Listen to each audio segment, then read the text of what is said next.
The attack was launched in the dead of night, a joint assault by America, France and Britain.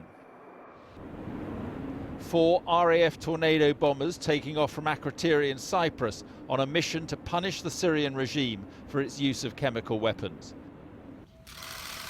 President Trump announced the airstrikes in a mid-evening address to the nation. My fellow Americans, a short time ago, I ordered the United States Armed Forces to launch precision strikes on targets associated with the chemical weapons capabilities of Syrian dictator Bashar al-Assad. A combined operation with the armed forces of France and the United Kingdom is now underway. And there was a strong warning to the countries propping up the Assad regime, Russia and Iran. I also have a message tonight for the 2 governments most responsible for supporting, equipping, and financing the criminal Assad regime.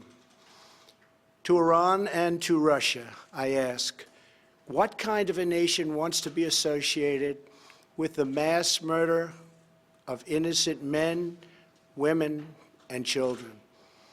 The nations of the world can be judged by the friends they keep. No nation can succeed in the long run by promoting rogue states, brutal tyrants, and murderous dictators.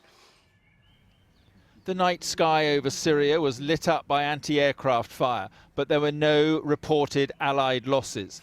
At the Pentagon, the American Defense Secretary, James Mattis, said the targets were exclusively chemical weapon facilities.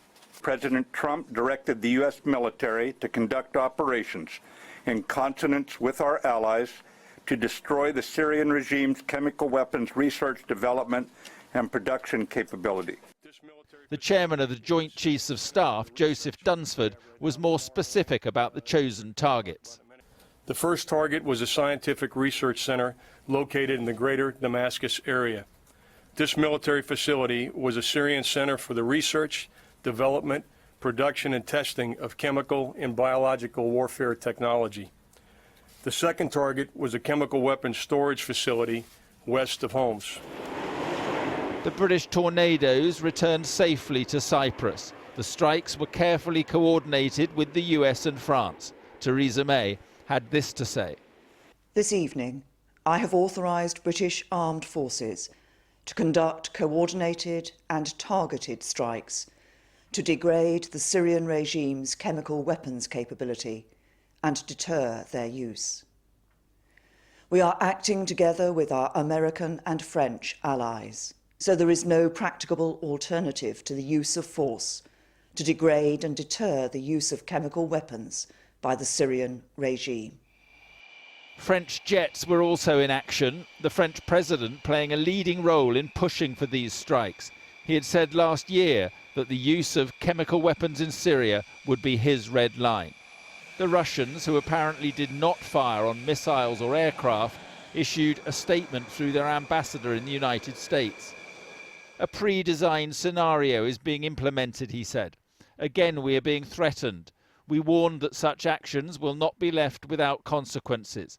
All responsibility for them rests with Washington, London and Paris. The White House says it believes sarin and chlorine were both used in the attack in Douma last weekend.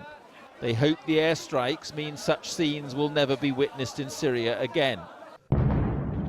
If they are, then the Americans say more attacks will follow. Whatever happens, it is all but certain that the misery of a brutal civil war is not over yet. Mark Austin, Sky News, in Washington.